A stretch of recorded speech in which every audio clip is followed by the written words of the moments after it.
के जंगल में टुनटुनी चिड़िया अपनी सौतेली माँ सुंदरी कौवी के साथ रहती थी। सुंदरी कौवी टुनटुनी चिड़िया पर बहुत ही अत्याचार करती थी।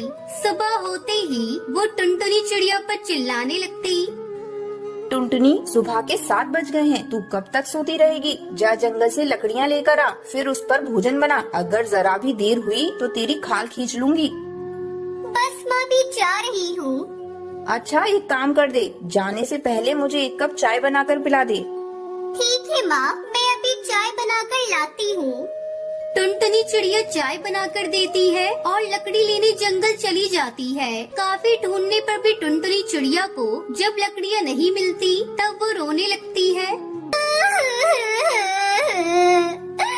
हे भगवान, मैं क्या करूं? सूखी लकड़ियाँ तो मिल ही नहीं रही हैं। अगर बिना लकड़ी लिए घर गई तो माँ फिर से मुझे मारेंगी। अब मैं क्या करूं? मुझे कुछ समझ नहीं आ रहा है। ऐसा करती हूँ, थोड़ा और आगे जाती हूँ, शायद मुझे सूखी लकड़ियाँ मिल जाए। टुनटुनी चिड़िया जब काफी देर तक घर नहीं आती तो सुंदरी सोचती है, बहुत देर हो गई, टुनटुनी अभी तक नहीं आई। ऐसा लगता है किसी जानवर ने उसे अपना शिकार बना लिया। अच्छा हुआ मेरे सिर का बोझ उतर गया। कम बखत ने मेरा जीना हराम कर दिया था। जब उसका बाप पूछेगा तो मैं कोई बहाना बना दूंगी। रात को जब टुन्नू चिड़ा घर आता है तो अपनी पत्नी से पूछता है, अरे सुंदरी, टुनटुनी कहाँ है? कहीं दिखाई ही नहीं दे रही। मैं उसके लिए जलेबी लेकर आया हूँ। अरे ओ टुनटुनी बिटिया, कहाँ हो? जल्दी से मेरे पास आओ, नहीं तो मैं सारी जलेबियाँ खुद खा जाऊंगा। तभी सुंदरी कभी टुन्नू के सामने रोने का नाटक करने लगती है।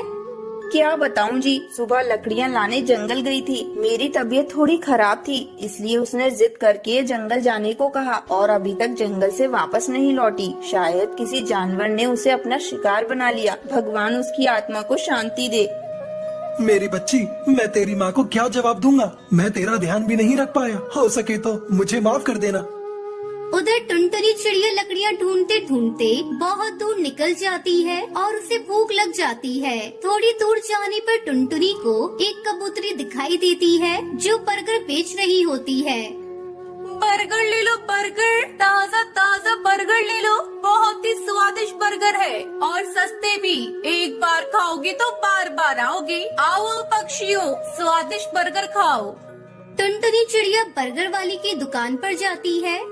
काकी, मुझे बहुत जोरों से भूख लगी है, मुझे एक बर्गर खिलाओगी? लेकिन मेरे पास पैसे नहीं हैं। बहुत जोरों से भूख लगी है काकी, मुझे दे दो ना। बबली कबूतरी बहुत ही दयालु थी। वो टुनटुनी चिड़िया को एक बर्गर खाने को देती है। अरे काकी, ये बर्गर तो बहुत ही स्वादिष्ट है। आज पेट भर के भोजन खाया है मैंने। मेरी सौतेली माँ मुझे दिन भर भूखा रखती है और रात को भोजन देती है और मुझे मारती भी बहुत है। काकी, क्या मैं आपके पास रह सकती हूँ? मैं बर्गर बेचने में आपकी मदद करूँगी। मेरी सौतेली माँ मुझे बहुत सताती है। मैं घर नहीं जाना चाहती। प्लीज आप मुझे अपने साथ रख लीजिए ना, आपकी बहुत मेहरबानी होगी। ठीक है बेटा, तू मेरे पास रह ले। मैं तुझे अपनी बेटी बना कर रखूंगी। वैसे भी मेरी कोई औलाद नहीं है, मैं अकेले ही रहती हूँ। तू साथ रहेगी तो मेरा अकेलापन भी दूर हो जाएगा और काम में भी मदद हो जाएगी। उस दिन के बाद से टुनटुनी चिड़िया बबली कबूतरी के साथ रहने लगती है। एक दिन टुनटुनी चिड़िया बर्गर बेच रही होती है, तभी उसकी दुकान पे सुंदरी कौवी आ जाती है और टुनटुनी को देखकर रोने लगती है। टुनटुनी बेटा, मुझे माफ कर दे। मैंने तेरे साथ बहुत गलत किया। तेरे जाने के बाद तेरे पापा भी तेरी याद में चल बसे और उनके जाने के बाद मैं बिल्कुल अकेली हो गई। मुझे माफ कर दे टुनटुनी और चल अपने घर। नहीं माँ, मैं आपके साथ नहीं जाऊंगी।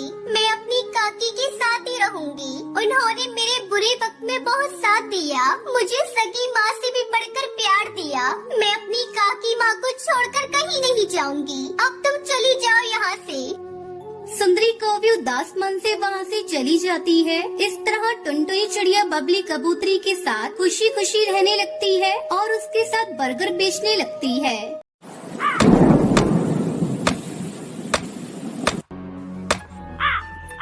मथुरा के जंगल में टुनटुनी चिड़िया अपने पति बंटी कबूतर के साथ रहती थी। बंटी एक किसान था। वो अपने खेत में धान की खेती किया करता था।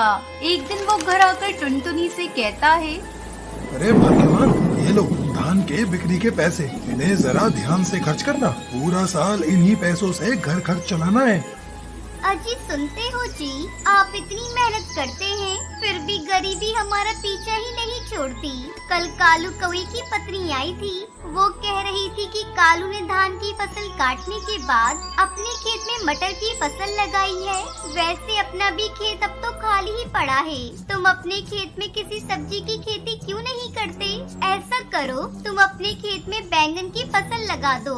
बरसात का मौसम है, इस मौसम में बैंगन की अच्छी डिमांड रहती है। अगर घर में 2 पैसे ज्यादा आएंगे तो हम भी अपने बच्चों को अच्छे स्कूल में पढ़ा सकेंगे। तू ठीक कह रही है टुनटुनी, हमें अपने बच्चों के लिए कुछ ना कुछ तो करना ही होगा। मैं आज ही जाकर बाजार से बैगन के छोटे छोटे पौधे खरीद कर लाता हूँ और उन्हें अपने खेत में लगा देता हूँ, जिससे फसल जल्दी तैयार हो जाएगी। बंटी कबूतर बाजार से बैंगन के पौधे खरीद कर लाता है। टुनटुनी, मैं पौधे खरीद कर ले आया। ये बहुत ही अच्छे किस्म के बैगन के पौधे हैं। चलो हम दोनों मिलकर इन्हें खेतों में बो देते हैं। टुनटुनी अपने पति के साथ मिलकर खेत में बैंगन के पौधे लगा देती है और फसल तैयार होने का इंतजार करने लगती है।